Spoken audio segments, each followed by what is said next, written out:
The transport ships arrived on a Tuesday morning, casting long shadows across the Nevada desert where Earth's main receiving station stood. Commander Sarah Chen watched from the observation deck as 6 massive Valorian cargo vessels descended through the clouds. Their hulls gleamed silver in the sunlight, beautiful and pristine. What they carried inside was anything but. "Here comes our annual charity," muttered Marcus Webb standing beside her. He was her chief engineer, a thin man with permanently oil-stained hands and eyes that never stopped analyzing everything around him. Sarah said nothing. She just watched as the ships landed and their cargo doors opened. Robotic loaders began hauling out the contents. Twisted metal beams, cracked hull plating, burnt-out fusion cores that looked like they had been dead for decades, broken weapon arrays with their barrels melted, navigation computers with shattered screens. All of it was junk. All of it was trash from a dozen different alien species. Ambassador Thexnor materialized beside them. He was Valorian, tall and blue-skinned with 4 arms that moved in ways that always made Sarah uncomfortable. His translator device crackled as he spoke. "Humanity should be grateful," Thexnor said. His voice carried that particular tone of condescension that Sarah had learned to recognize over the past 15 years. "The Galactic Council has once again provided your species with technological aid appropriate to your current development level." Sarah turned to face him. "You mean garbage?" "I mean components," Thexnor corrected smoothly. "Decommissioned, yes, but functional enough for a species that only achieved faster than light travel 20 years ago. The Council is generous to share even this much." Marcus leaned forward. "This is from 6 different species. Kryn, Valorian, Talaxian, Photak, Drexel, and something I do not recognize." "Observant," Thexnor said. "When we decommission our warships, we salvage what has value and dispose of the rest. Earth receives the disposed materials. You should be able to build several adequate patrol craft from this shipment." "Several patrol craft," Sarah repeated. She looked back at the growing mountain of scrap metal outside. "From 6 advanced species worth of military surplus." "Precisely." Thexnor smiled, showing too many teeth. "In another century or 2, perhaps humanity will be ready for actual Council-grade equipment. Until then, make good use of what you have been given."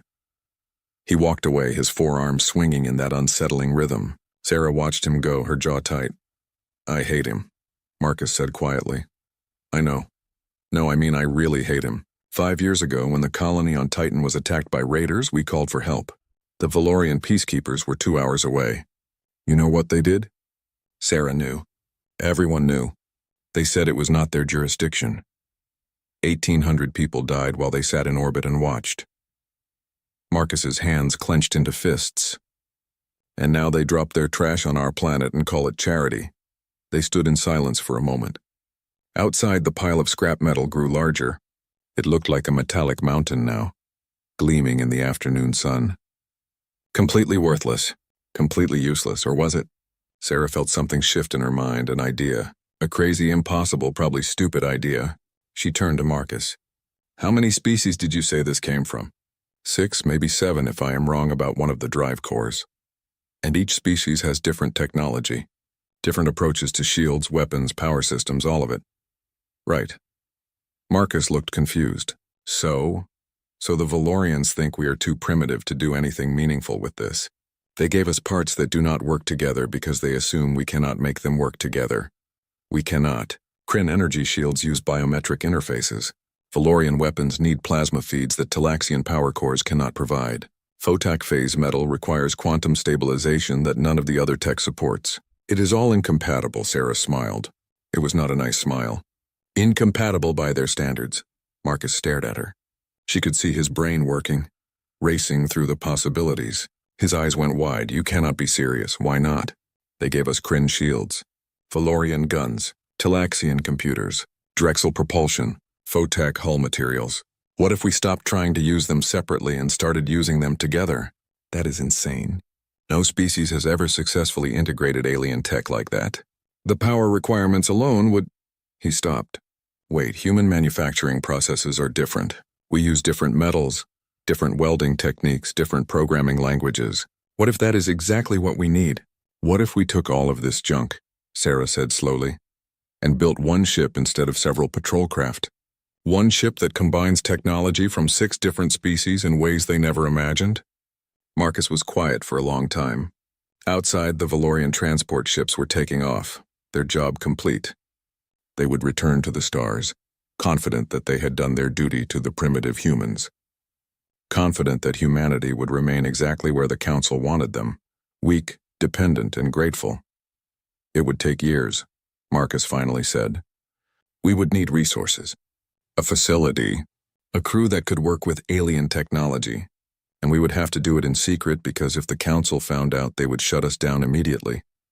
I know an old orbital facility, Sarah said, built during the Mars expansion, abandoned when the funding ran out. It is off the official logs. We could work there. You are really serious about this. I am tired of being treated like children, Marcus. I am tired of watching them look down at us. I am tired of patrolcraft and gratitude and knowing our place. She looked at him. 15 years ago, humanity joined the Galactic Council as a third-tier species. We are still a third-tier species. Nothing has changed. Nothing will change unless we force it to change. Marcus looked at the scrap pile. Then he looked at Sarah. Then he started to smile. It was the same kind of smile she had given him. Not nice, not safe, but full of possibilities. We would need a team, he said. Engineers who think outside the box. People who are not afraid to break rules. Probably some folks the Council has already dismissed as troublemakers. I know exactly who to recruit. And a name. If we are going to build the impossible, it needs a name. Sarah thought about it. She thought about humanity's history. About all the times they had been told something was impossible, and had done it anyway. About flying too close to the sun and doing it with a smile. Icarus Rising, she said. Marcus laughed. The aliens will not get the reference. That is exactly why it is perfect. They stood together, looking at the mountain of scrap metal that was supposed to keep humanity in its place. But Sarah did not see trash anymore. She saw components. She saw possibility. She saw the beginning of something that would make the Galactic Council regret their condescension. They had given humanity scrap metal and expected gratitude. They were going to get a revolution instead. The abandoned orbital facility hung in space like a forgotten dream. Station Prometheus had been built 20 years ago during humanity's ambitious push to colonize Mars. The funding had dried up halfway through construction. Now it floated in a dead orbit between Earth and the Moon. Too expensive to finish and too massive to decommission. Its existence had been quietly removed from official records, which made it perfect. Sarah stood in what would have been the main engineering bay, watching as the first shipment of scrap arrived. The space was enormous, big enough to hold 3 cruise ships side by side. The walls were bare metal. The air recyclers coughed and wheezed, and half the lights did not work. It was home. First load is here, Marcus announced, floating through the zero gravity with natural ease. Behind him came 6 containers, each the size of a bus, guided by magnetic tethers. I started with the most promising pieces. Kryn shield generators, Valorian weapon arrays, and something interesting I found in the pile. Interesting how? See for yourself. They opened the 3rd container together. Inside, nestled in protective foam, was a sheet of metal that seemed to shift colors in the light. One moment it was silver. The next it was deep blue. Then it was almost translucent. Photak phase metal, Marcus said reverently. The Photak use it for decorative purposes. They think it is pretty but useless. They are wrong. Sarah reached out to touch it. The metal felt warm under her fingers, almost alive. Wrong how? The Photak never figured out that phase metal can bend space if you hit it with the right energy frequency. They use it for wall panels and art. We could use it for hull plating that makes us partially intangible. You can do that? I think so, maybe. Probably I need to run about 1,000 tests first. Marcus grinned. But yes, I think we can make it work. Over the next 3 months, the team grew. Sarah recruited carefully. She wanted engineers who had been dismissed by the Council as too radical, too unconventional, too human. She wanted people who looked at rules and saw suggestions. She wanted troublemakers. She got them. Jin Park arrived first. She had been fired from 3 different Council research positions for unauthorized experimentation. She took one look at the Kryn biointerface shield technology and laughed.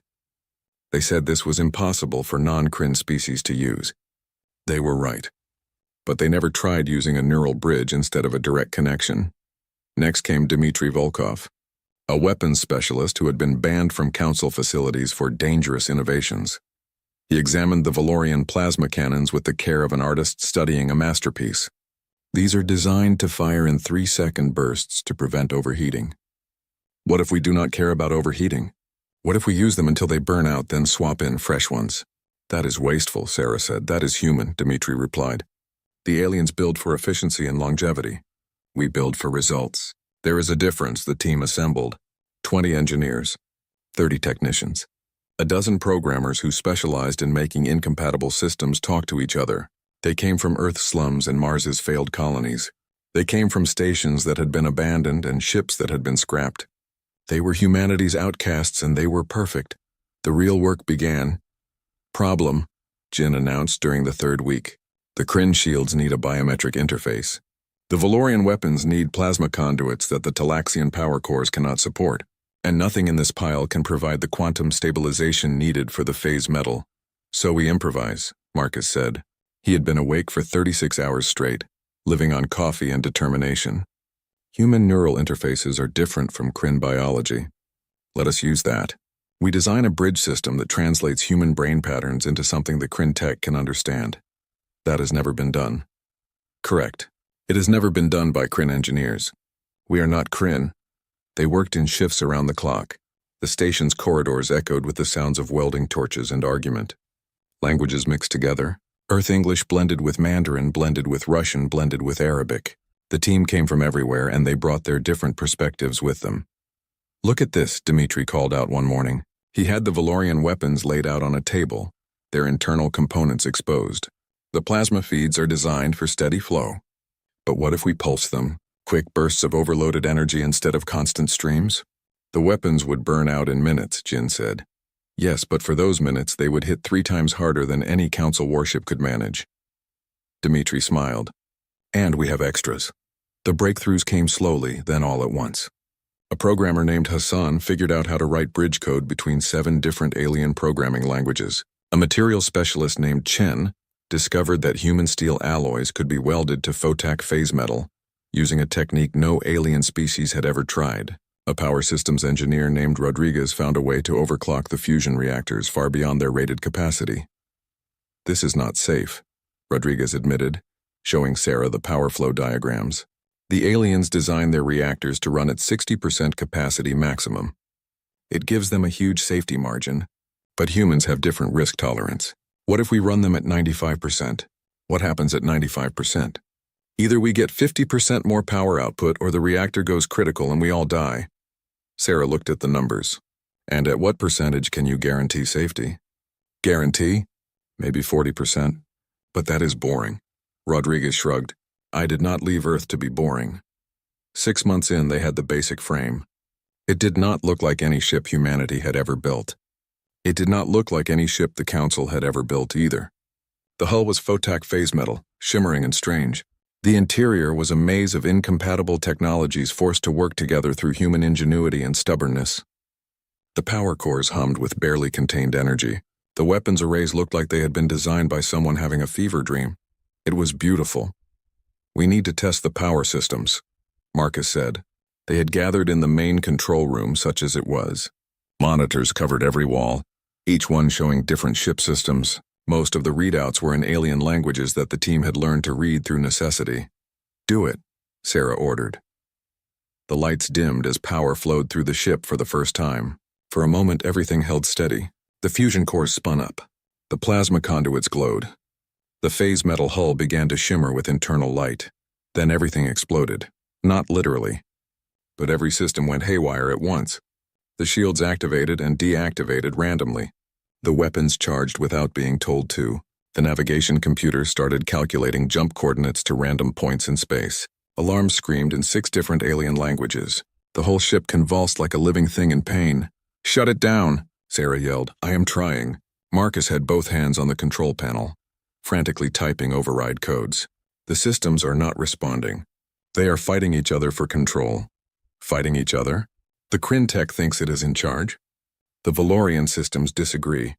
The Talaxian computer is trying to arbitrate but using the wrong protocols. They are all trying to run the ship their own way. It took 20 minutes to shut everything down.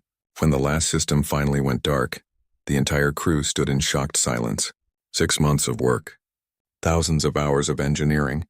All of it useless if the technologies could not cooperate. This will not work, Jin said quietly. No, Marcus said slowly. Not like this. But what if we stop trying to make them cooperate? What do you mean? The aliens build integrated systems. Everything works together smoothly because everything is designed to work together. We cannot do that.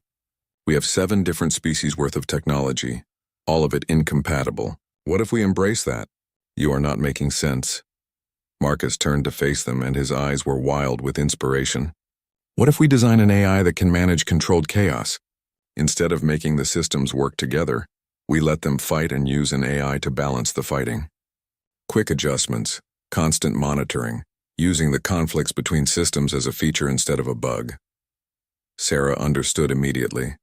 We need Dr. Yuki Tanaka. Who? Best AI specialist humanity has produced. Also completely insane. The council banned her work because her adaptive learning systems were too unpredictable. Sarah smiled. Perfect for us. They brought Yuki up on the next shuttle. She was a small woman with gray streaked hair and eyes that saw patterns no one else could perceive.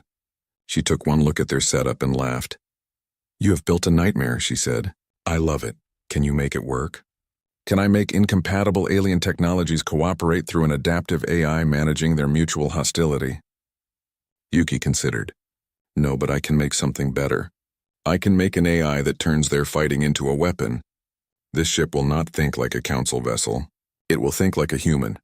Improvise, adapt, overcome, turn every weakness into a strength. How long will that take? Give me 3 months. She took 4, but it was worth it. When they powered up the ship the second time, the chaos was still there. But now it was controlled.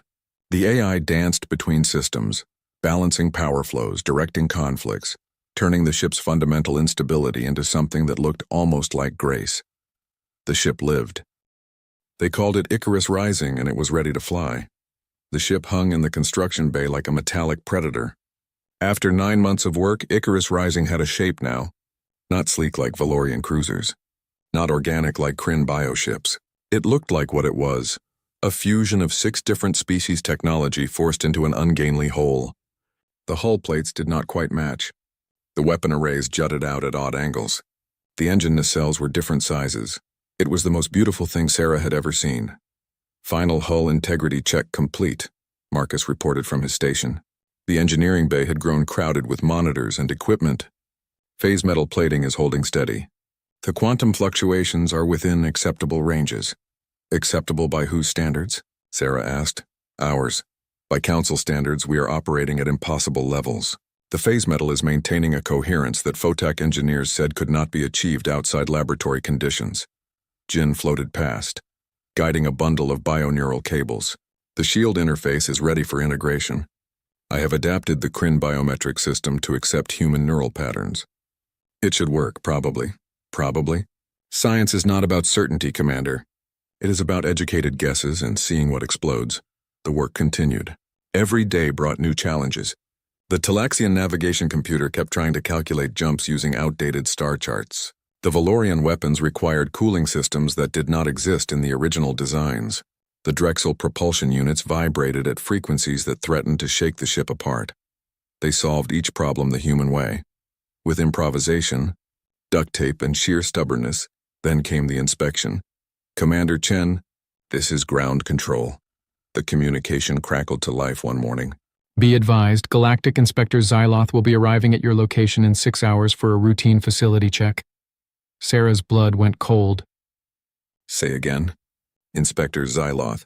Standard audit of human space facilities. You are required to provide full access and cooperation. Marcus appeared at her shoulder. We cannot let him see the ship. I know. 6 hours is not enough time to move it. Even if we could, there is nowhere to hide something this size. I know that too. They had prepared for this scenario, but preparation was different from execution. Yuki activated the holographic projectors they had installed throughout the facility. Icarus Rising disappeared, replaced by the images of 3 standard human corvettes in various stages of construction. The corvettes were fake, generated by Yuki's AI, but they looked real enough on sensors. Will it fool him? Sarah asked. Depends on how closely he looks, Yuki replied. The holograms will show up on basic scans. But if he uses deep penetration sensors or comes in for a visual inspection, We are in trouble. The next 6 hours were spent in controlled panic. They cleared away any components that did not match the fake corvettes. They programmed false readouts into all the monitors. They hid anything that looked too advanced or too alien. The entire crew moved with practiced efficiency, but Sarah could see the tension in every face. Inspector Zyloth arrived exactly on time. His shuttle docked with the station, and he emerged with the air of someone performing a tedious duty. He was Kethrian, which meant he looked vaguely reptilian with scales that changed color based on his mood. Right now they were a bored gray-green. "Commander Chen," he said, his translator rendering his hissing speech into flat English. "I am here to verify that humanity's space facilities are being used appropriately and safely." "Of course, Inspector," Sarah said, forcing herself to smile. "We are honored by your visit." "Honored, yes." Zyloth's scales flickered with amusement. "Let us proceed with the inspection. I have 7 other facilities to visit this week." They showed him the living quarters first, then the supply depots, then the recycling systems and air processors. Zyloth examined everything with professional boredom, making notes on a data pad and asking occasional questions. Sarah answered them carefully, always truthful, never quite revealing the whole picture. "And the construction bay?" Zyloth asked finally. This was the moment. Sarah led him to the observation deck that overlooked the bay. Below them, the 3 holographic corvettes sat in their cradles looking perfectly ordinary and perfectly human. 3 Corvette-class vessels, Sarah explained. "We are using the components from the Council's last shipment to build patrol craft for system defense." Zyloth studied the ships below. His scales flickered through several colors, gray, green, a hint of blue. Sarah's heart hammered in her chest. Could he tell? Was the hologram failing? "Adequate," Zyloth said finally. "Primitive, but adequate for your species' current needs. The Council will be pleased that you are making appropriate use of the provided materials." Sarah allowed herself to breathe. Then Zyloth turned to her, and his scales flashed orange. "However, I'm detecting some unusual energy signatures. Power fluctuations that seem excessive for standard Corvette construction. Would you care to explain?" Marcus stepped forward smoothly. Yes. We have been experimenting with overclocking our fusion reactors, trying to squeeze a bit more efficiency out of them." "Overclocking?" Zyloth's scales deepened to orange-red. "That is dangerous. Council safety protocols specifically prohibit such practices. With respect, Inspector, we are human. We have different safety tolerances than Council species. Different tolerances or different regard for safety." This was going wrong. Sarah could see it spiraling out of control. She needed to change the subject, redirect his attention, anything to keep him from looking too closely. "Inspector," she said quickly, "I have heard that Kethrians have an appreciation for fine liquors. We recently received a shipment of Earth whiskey. Rare stuff aged for 50 years. Would you care to try some?" Zyloth's scales shifted, considering. The orange faded back to green. That would be acceptable. For diplomatic purposes, they retired to Sarah's office. She poured the whiskey, it really was 50 years old, saved for special occasions, and watched as Zyloth took a cautious sip. His scales rippled through several colors before settling on a pleased blue-green. "This is excellent," he admitted. "Earth may be primitive in many ways, but your fermentation techniques are remarkable." "Thank you, Inspector." They talked for an hour about everything except the ship. Sarah played the role of the humble human commander, grateful for Council guidance, eager to learn from superior species. She hated every moment of it, but she smiled and nodded and poured more whiskey. When Zyloth finally left, his scales were a warm blue, and his data pad contained nothing but routine observations. The inspection was complete. They were safe for now. "That was too close," Marcus said when they were alone again. "If he had used deep sensors, if he had asked to see the ships up close." "But he did not," Sarah said. "Arrogance saved us. He expected to find exactly what he found because he cannot. Imagine humans building anything more advanced. The next inspection might not go so. Well, then we better be ready to fly before the next inspection." But being ready to fly and actually flying were 2 different things. 3 days later, they attempted their first power-up test with all systems integrated. Sarah watched from the control center as Marcus ran through the startup sequence. "Fusion cores online," Marcus reported. "Power at 30% and rising. 40%, 50. The ship hummed with energy. "So far, so good. Shield generators activating." Weapon system standing by. Navigation computer synchronized. Keep going, Sarah ordered. 70% power. Phase metal hull beginning quantum stabilization. 80%, 90. Then everything went wrong again. The ship lurched sideways, throwing sparks. Alarm screamed. The phase metal hull flickered between solid and translucent. The weapons charged spontaneously. The shields pulsed in random patterns. Full system failure, someone yelled. No, Yuki said calmly from her station. Not failure, learning. What? The AI is learning how to balance the systems. Let it work. We are losing hull integrity on sections 3 through 7. Let it work. Sarah made the hardest decision of her command career. Stand down. Let the AI handle it. The crew stared at her like she had gone insane, but they obeyed. And as they watched, something remarkable happened. The chaos began to resolve itself. The AI made millions of micro-adjustments, balancing power flows, redirecting energy, finding harmony in the discord. The hull stabilized. The weapons powered down. The shields found their rhythm. After 5 minutes, the ship was purring like a contented cat. System stable, Marcus reported, wonder in his voice. All readings nominal. Better than nominal, actually. We are operating at levels that should not be possible. The AI needed to learn the ship under stress, Yuki explained. Now it knows. Now it can compensate. This ship will never fly smoothly like a council vessel, but it will fly effectively like a human vessel. There is a difference. Sarah looked at Icarus rising through the observation window, the ship that should not exist. The ship built from 7 species trash, the ship that had just proven it could work. How long until we can attempt a flight test? She asked. 2 weeks if we are lucky, Marcus said. 1 month if we are realistic. 6 months if we want to be safe. We have been working on this for almost a year. I am tired of safe. Get it flight ready in 2 weeks. Commander, 2 weeks, Marcus, because I just received intelligence that makes waiting impossible. Sarah pulled. The test flight nearly killed them all. Sarah strapped herself into the command chair, feeling the neural interface connectors press against the back of her neck. The bridge was small, cramped, filled with jury-rigged displays that showed readouts in 6 different alien languages. Marcus sat at engineering. Jin handled shields and sensors. Dmitri controlled weapons. Yuki monitored the AI. 20 other crew members occupied stations throughout the ship. All personnel secured, Marcus reported. Fusion cores at optimal power. This is either going to work or create a very impressive explosion. Comforting, Sarah said. Yuki, is the AI ready? The AI is ready. Whether we are ready for the AI is a different question. That is also comforting. Everyone take a breath, here we go. Thrusters to station keeping.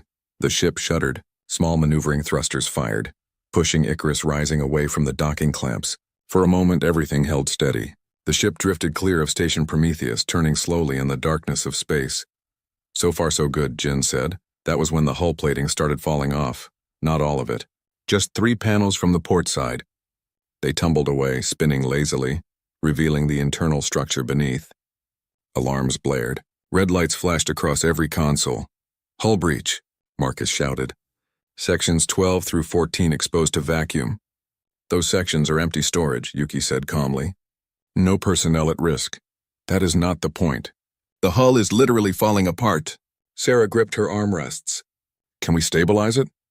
Working on it. Yuki's fingers danced across her controls. The phase metal was not properly aligned. The quantum bonding failed under thrust stress, adjusting the resonance frequency. The remaining hull plates flickered, shifting through several colors. Then they solidified, locking together with a harmony that had not existed before. The alarms quieted. Hull stable. Marcus reported, disbelief in his voice. Actually, hull integrity is better than before. The phase metal has synchronized. It needed stress to find its proper configuration, Yuki explained. Think of it like muscles. You cannot know their strength until you push them. Can we continue? Sarah asked. Only one way to find out. Main engines ahead slow. The Drexel propulsion units ignited. Power flowed through alien conduits never designed to work together. The ship moved forward, accelerating into the black. The vibrations Marcus had worried about started immediately, but the AI compensated, adjusting thrust vectors on the fly. They flew for 10 minutes. Just a simple cruise through empty space. But it worked. Icarus Rising flew. Then they tried the jump drive. Calculating coordinates, Jin announced. Simple short jump. 1 million kilometers. Should be easy. Should be, Marcus echoed. That phrase makes me nervous. Jump in 3, 2, 1, Mark. The universe twisted. Sarah felt it through the neural interface. Space folded wrong. The jump drive, cobbled together from Talaxian components and Valorian field generators, was supposed to create a smooth transition through subspace. Instead, it ripped a hole in reality and threw them through it like a cannonball. The jump took 2 seconds. It felt like hours. When normal space reasserted itself, every crew member was screaming. What was that? Dmitri gasped. That was our jump drive working exactly as poorly as I expected, Marcus said. The Talaxian and Valorian components are fighting each other. The transition was violent but effective. We traveled the distance successfully. Can you smooth it out? Not without rebuilding the entire system, which we do not have time for. So every jump will feel like being shot from a cannon through broken glass? Essentially, yes. Sarah wiped sweat from her forehead. Add it to the list of problems we will fix later. Right now, we need to test weapons and shields. Dmitri, target that piece of debris at coordinates 227. A chunk of old satellite wreckage drifted in their path. Dmitri locked weapons onto it. Valorian plasma cannons ready. Firing in 3, 2, 1. The ship shuddered as twin plasma bolts erupted from the forward arrays. They were supposed to be steady streams. Instead, they came out as violent pulses, overcharged and unstable. They hit the debris and vaporized it completely, along with several other pieces of wreckage that happened to be nearby. Well, Dmitri said into the stunned silence. That worked. That was 3 times the power output of a standard Council plasma weapon, Marcus said, studying the readings. But we burned out the primary capacitors. We only have 6 shots before we need to swap in fresh components. 6 extremely powerful shots, Dmitri corrected. That is enough to ruin anyone's day. They tested the shields next. Jin activated the Kryn bio-interface system, routing the controls through the human-compatible neural bridge she had designed. The shield snapped into place around the ship, shimmering in blue. Standard Kryn shields, Jin explained. Now watch this. She pushed power through the system, overcharging it beyond safety limits. The shields pulsed, changing color from blue to green to gold. They thickened, solidified, became something more than standard defensive screens. Adaptive shielding, Jin said with satisfaction. The AI is modulating the frequency in real time. We can shift our defensive spectrum to counter whatever is shooting at us. 1 second we are strong against plasma, the next against kinetic weapons, the next against particle beams. No Council ship can do that, because it is incredibly dangerous, Marcus pointed out. If the AI makes a wrong calculation, the shields collapse completely. Then we better trust the AI, spoken like someone who has never been in combat. But Sarah was not listening.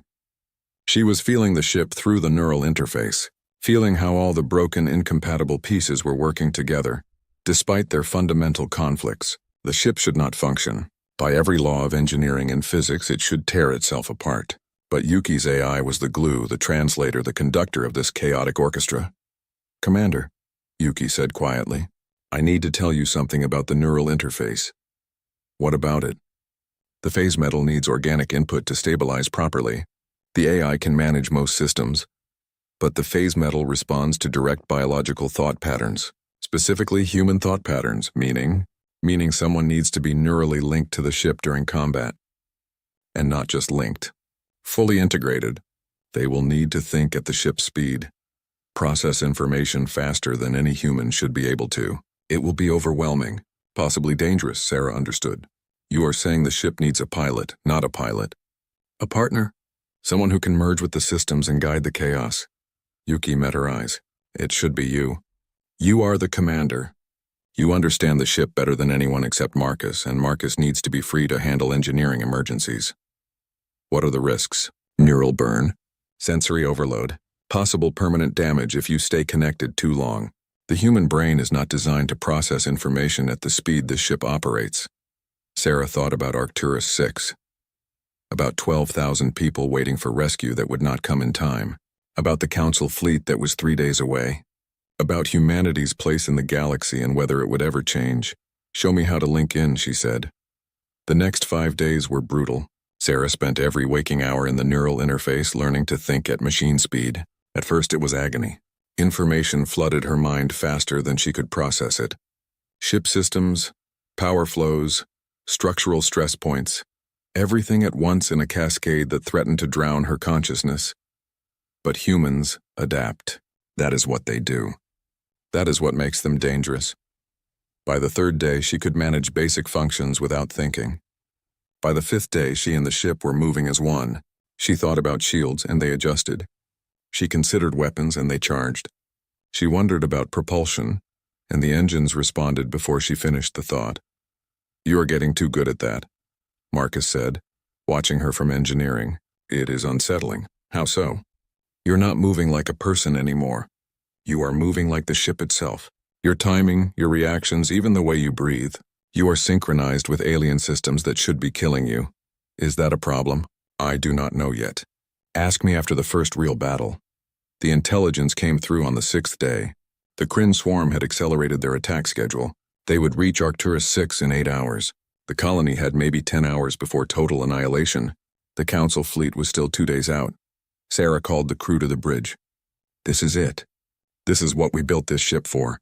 Not for tests, not for approval, for this. 12,000 people are going to die unless we do something impossible. The ship is not ready," Marcus said. "We have not completed half the safety checks. The weapons are unstable. The jump drive is violent. The shields are experimental. We are basically flying a bomb that might go off at any moment. I know. We could die. I know that too. And we are going to do it anyway?" Sarah looked around the bridge. At Marcus with his oil-stained hands. At Jin with her reckless grin. At Dimitri and his love of dangerous weapons. At Yuki and her impossible AI. At every single crew member who had spent a year building something that should not exist. "We are human," Sarah said. "Doing impossible things is what we do. Everyone strap in. Plot a course for Arcturus 6. Let us go introduce the galaxy to Earth's first real warship. It has a name," Marcus said quietly. "We should use it." Sarah smiled. "You are right. Icarus Rising, prepare for combat jump. All hands to battle stations. Let us fly toward the..." They came out of jump space like a meteor. The violent transition threw everyone against their restraints, but they were alive and they were here. Arcturus 6 hung before them. A blue-green world with white clouds and one small continent. Beautiful. Peaceful. Under siege. The Kryn bioships surrounded the planet like a swarm of insects. 47 contacts on sensors. Each one was alive in ways that made human ships seem dead by comparison. They pulsed with bioluminescence. Their hulls made from grown organic materials. Their weapons biological rather than mechanical. They were besieging the colony's orbital platforms, systematically destroying the defenses. "They have not noticed us yet," Jin reported from sensors. "They are focused on the colony. Good. Gives us time to think." Sarah was fully connected to the neural interface now, feeling the ship around her like a second skin. Every system, every weapon, every strength and weakness. "Tactical analysis? 47 Kryn vessels," Dimitri said. "Ranging from cruiser class to destroyer class. They use acid-based weapons and biological boarding pods. Their hulls regenerate damage over time. Standard Council tactics are to wear them down slowly while avoiding direct engagement. We do not have time for standard tactics. And we have exactly one ship. One very unusual ship," Marcus added. "They have never seen anything like us before. That is our advantage." Sarah thought about it through the neural link, processing possibilities at machine speed. The Kryn swarm operated on hive logic. They attacked in coordinated patterns, overwhelming defenses through sheer numbers. They expected enemies to fight defensively, to retreat, to try to outlast their assault. What if she did the opposite? "New plan," Sarah announced. "We attack! Attack!" Marcus's voice went up an octave. "Did you say attack them? All 47 of them?" "That is the plan." "That is suicide. That is human." Sarah's hands moved over controls before her conscious mind finished the thought, the neural link accelerating her reactions. "They have never fought a ship like ours. Let us use that. Jin shields to maximum. Dimitri, charge all weapons. Marcus, I need every bit of power you can give me." "You have got it," Marcus said. "Also, you are insane." Noted. Engaging. Icarus Rising dove toward the Kryn swarm. The bioships noticed immediately, turning with organic grace to face this new threat. 12 of them broke off from the attack on the colony, moving to intercept. "They are trying to surround us," Jin warned. Classic Kryn tactic. They will use coordinated strikes from multiple angles. Then we will not be where they think we are. Activating phase shift. Sarah pushed power through the phase metal hull. The Photak had never figured out what their decorative metal could really do, but Sarah knew. The hull flickered, became translucent, shifted partially out of normal space. The first wave of Kryn acid projectiles passed through the ship like it was not there. Impossible, Jin gasped. The phase shift is holding. We are partially intangible. Only for a few seconds, Yuki warned. The power requirements are enormous. We cannot maintain this for long. Don't need long.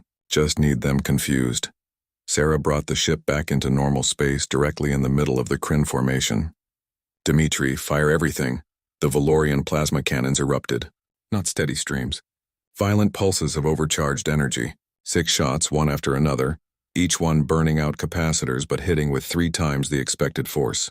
3 Kryn bioships simply ceased to exist, vaporized before they could react. 2 more were crippled, their organic hulls burning. 5 down, Dimitri yelled, swapping to backup weapons.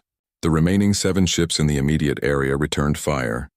Acid projectiles and biological spines hammered against Icarus Rising's shields. The shield harmonics shifted, adapting, changing frequencies to counter the attacks. Jin's adaptive shielding was working, but barely. Shield stress at 70%, Jin reported. We cannot take many more hits and then we don't get hit. Hold on. Sarah threw the ship into a roll that no council vessel could have managed. The incompatible propulsion systems, the unbalanced design, all the things that should have made Icarus Rising clumsy instead, made it unpredictable. She dove under a bioship's strike, came up firing, destroyed it with a particle beam from the Drexel weapons array. 6 down. The rest of the Kryn swarm was reacting now. 35 ships turned toward them, abandoning the attack on the colony. Good. That was what Sarah wanted. Keep their attention. Keep them focused on the weird human ship instead of the defenseless colonists. They are forming up, Jin said. Coordinated assault pattern. They are going to hit us from all sides at once. Marcus, can we do another phase shift? Not yet. The capacitors need another 30 seconds to recharge. We do not have 30 seconds. Then you better think of something else. Sarah's mind raced, processing tactical data through the neural link faster than any human should be able to think. The Kryn ships were moving into position. In 10 seconds, they would fire. In 15 seconds, Icarus Rising would be torn apart by concentrated weapons fire from dozens of directions at once. Unless, Yuki, the jump drive, the violent transition. Can we do a micro jump? What? No. The calculations alone would take minutes. The AI can calculate faster. Can we jump a short distance? 1 kilometer? That is insane. Micro jumps are unstable. We could end up inside a planet or scattered across 10 light years. Can you do it? Yuki's fingers flew across her console. The AI says maybe, possibly, probably not, but we might survive. Good enough. Calculating jump point now. Sarah fed the coordinates directly through the neural link. 1 kilometer toward the planet right behind the main Kryn formation. Jumping in 3, 2, 1. Space folded wrong. The universe screamed. They appeared behind the Kryn swarm, and for one perfect moment the enemy had no idea where they were. Every bioship was aimed at where Icarus Rising had been, not where it was now. Sarah did not waste the moment. All weapons. Concentrated fire on the largest ship. Now every weapon system on Icarus Rising fired at once. Plasma, particle beams, kinetic projectiles, everything. The massive Kryn command ship, the Queen vessel coordinating the entire swarm, took the full barrage. Its organic hull bubbled and burned. It tried to regenerate, tried to heal, but there was too much damage too fast. It died. And with it, the swarm coordination died. The remaining Kryn ships scattered. Their hive mind disrupted by the loss of their leader. Some continued attacking. Others tried to flee. The organized assault became chaos, target of opportunity. Dimitri called out, already swinging weapons toward another ship. They are confused. We can take more of them. They did. Sarah flew the ship on instinct and neural impulse faster than conscious thought, phase shifting to avoid attacks. Micro-jumping to impossible positions, overcharging weapons beyond safety limits. The tactics made no sense by council standards. They were aggressive, risky, fundamentally unsound. They were human. 8 more Kryn ships died before Sarah realized they were winning. Not just surviving, actually winning. The swarm was breaking apart, losing cohesion. Ships were fleeing into jump space, abandoning the attack. Shields at 20%, Jin warned. We are almost done. So are they. Keep firing! 2 more ships destroyed. Then 3 more fled. The remaining Kryn vessels, seeing the battle was lost, chose survival over victory. They jumped away one by one, leaving their dead floating in space around Arcturus 6. Then it was over. Silence filled the bridge. Every crew member stared at their displays, not quite believing what had just happened. 1 human ship, 1 impossible jury-rigged, shouldn't-even-function warship had just defeated 47 Kryn bioships. Did we just do that? Marcus asked quietly. Status report, Sarah said, her voice steady despite the adrenaline flooding her system. Damage? Shields collapsed, Jin reported. Hull integrity at 60%. Multiple systems burned out. Half our weapons are offline. We are leaking coolant from 3 different sections. Casualties? Minor injuries only. No fatalities. Then we won. Sarah started to smile. Then the neural burn hit her. Pain exploded through her skull. She had been connected to the ship for too long, processing information too fast, thinking at speeds the human brain was never designed to reach. The price came due all at once. She screamed, "Commander!" Marcus was out of his seat, running toward her. Someone cut the neural link, now. Hands fumbled at the connectors on the back of her neck. The interface disconnected. The ship's presence in her mind vanished. She was alone in her own head again, and it felt like falling. Sarah slumped in her chair, barely conscious. Her last thought before the darkness took her was that they had done it. Against every odd, against every reasonable expectation. They had saved Arcturus 6. They had proven that humanity belonged. And somewhere, the Galactic Council was about to learn that giving humans scrap metal and expecting gratitude had been a terrible mistake. When Sarah woke up, Marcus was there. They were in the medical bay, such as it was. A cramped room with human and alien medical equipment mixed together in another impossible combination. How long? She asked. 6 hours. The doctors say you should be fine. Neural burn, but no permanent damage. Marcus smiled. You scared us. Sorry, how is the ship? Dead in space. Every major system needs repair or replacement. We are... The summons came 3 days later. Commander Sarah Chen and the entire crew of Icarus Rising were to appear before the Galactic Council immediately to answer for their actions at Arcturus 6. The wording was careful. Not a request, not an invitation, a command. Sarah read the message twice, then showed it to Marcus. They were still on the damaged ship, making repairs where they could, waiting for the inevitable reckoning. They are going to shut us down, Marcus said. They have to. We just proved that humans can take their technology and make it better. Every species on the council is going to be terrified. Good. Fear means respect. Fear means danger. They might decide we are too threatening to allow to continue. Sarah looked around the medical bay, at the mixture of human and alien technology that was keeping them alive, at the ship that should not exist, at the proof that humanity did not need the council's permission to be great. Then we give them a choice, she said. Acknowledge us as equals or watch as we make them irrelevant. The council chamber was enormous, built to accommodate representatives from 50 different species. It hung in neutral space, a station so large it had its own gravity and weather systems. Sarah and her senior crew, Marcus, Jin, Dimitri, and Yuki walked through corridors lined with artwork from 100 worlds toward the central hearing room. Ambassador Thexnor was waiting outside the chamber. His forearms were folded in a posture Sarah had learned meant disapproval. His expression was carefully neutral, but his eyes burned with anger. Commander Chen, he said, you have caused quite a disturbance. We saved 12,000 lives, Sarah replied. I would do it again. You revealed unauthorized military technology. You deployed an unregistered warship. You engaged in combat operations without council approval. Any one of these violations could result in humanity's expulsion from the council. And yet here we are, being summoned rather than arrested. That tells me the council is conflicted. Thexanor's expression flickered. The council is many things, Commander. Conflicted is one of them.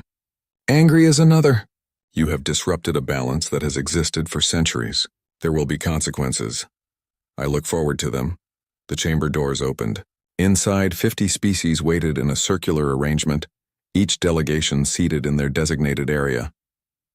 The lighting was calculated to be comfortable for every species' visual spectrum. The air was carefully balanced for every type of respiratory system. Everything about the space said power. permanence, tradition. Sarah walked to the center of the circle and waited. The High Arbiter, a Talaxian with blue crystalline skin, spoke first. Her voice was amplified through the chamber's translation system. Commander Sarah Chen of Earth, you stand before the Galactic Council to answer for recent unauthorized actions. How do you plead? Guilty, Sarah said simply. We built an unauthorized warship. We deployed it without permission. We engaged in combat to save lives. I am guilty of all of it, and I would do it again. Murmurs rippled through the assembled delegates. The High Arbiter's crystalline face shifted colors, showing surprise. You admit your violations freely? I do. Because they were not violations of any law that matters. The real law is this. When innocent people need help, you help them. Everything else is politics.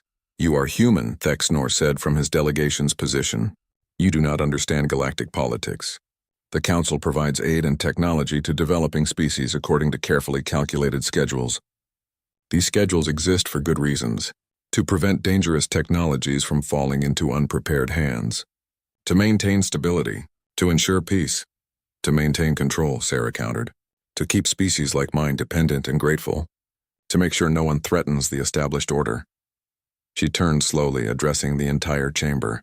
15 years ago, humanity joined the Galactic Council as a third-tier species. We are still a third-tier species. Nothing has changed. We are given scraps and told to be thankful. When we need help, we are told it is not your jurisdiction. But when we prove we can help ourselves, suddenly there are rules we violated. You endangered yourselves, a Kethrian delegate said. The technology you deployed was unstable, dangerous, untested. It saved 12,000 lives, Marcus spoke up. That is pretty good testing. You built a weapon from components of 6 different species, another delegate said. This one was photac, shimmering and translucent. No species has successfully integrated multiple alien technologies at that level. It should have been impossible. Should have been, Yuki agreed, by your engineering standards. But human engineering is different. We do not wait for permission. We do not follow the rules that say things are impossible. We improvise, we adapt, we overcome. You took photac phase metal, the photac delegate continued, and used it in ways we never imagined. You discovered capabilities in our own technology that we did not know existed. That is because you used it for decoration, Jin said. You saw pretty metal and never looked deeper. We saw potential and asked what if. That is the difference between species that follow rules and species that make new ones.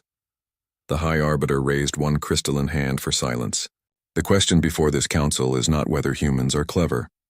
We acknowledge your resourcefulness.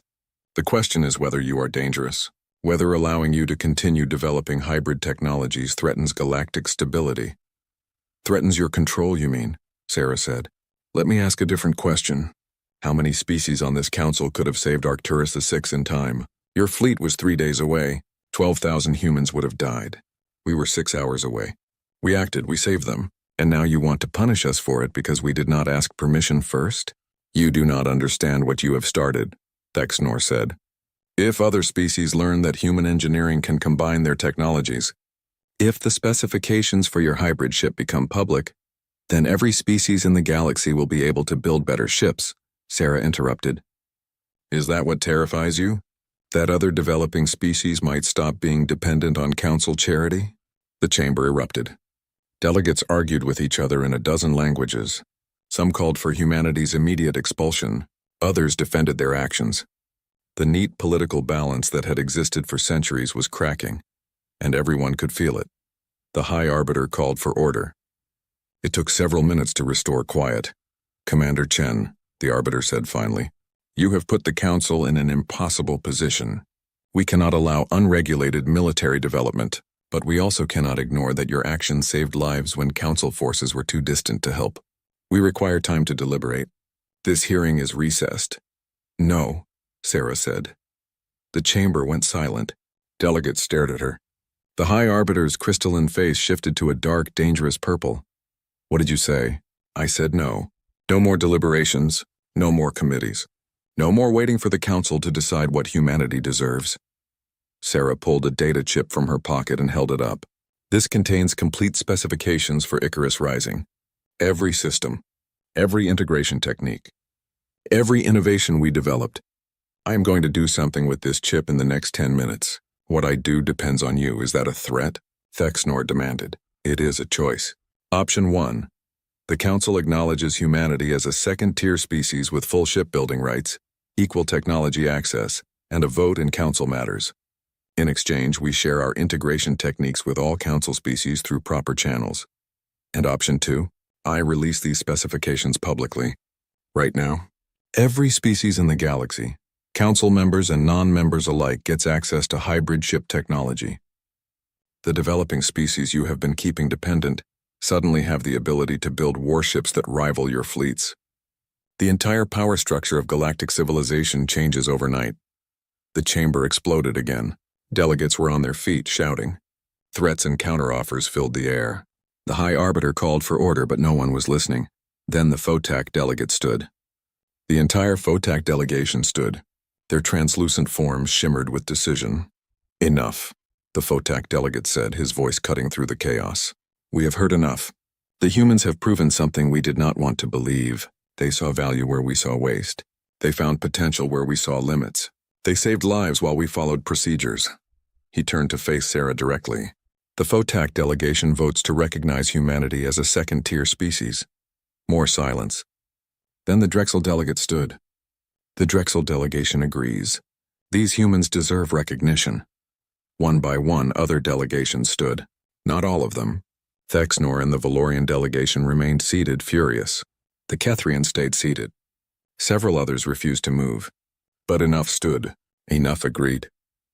The High Arbiter watched the chamber for a long moment. Then, her crystalline face shifting to a resigned blue, she spoke. By vote of this council, humanity is hereby recognized as a second-tier species with all associated rights and privileges. Shipbuilding restrictions are lifted. Technology access is granted. This is the decision of the council. Sarah lowered the data chip. Around her, the crew let out breaths they had been holding. Marcus was grinning. Jin looked ready to cry. Dimitri and Yuki just looked stunned.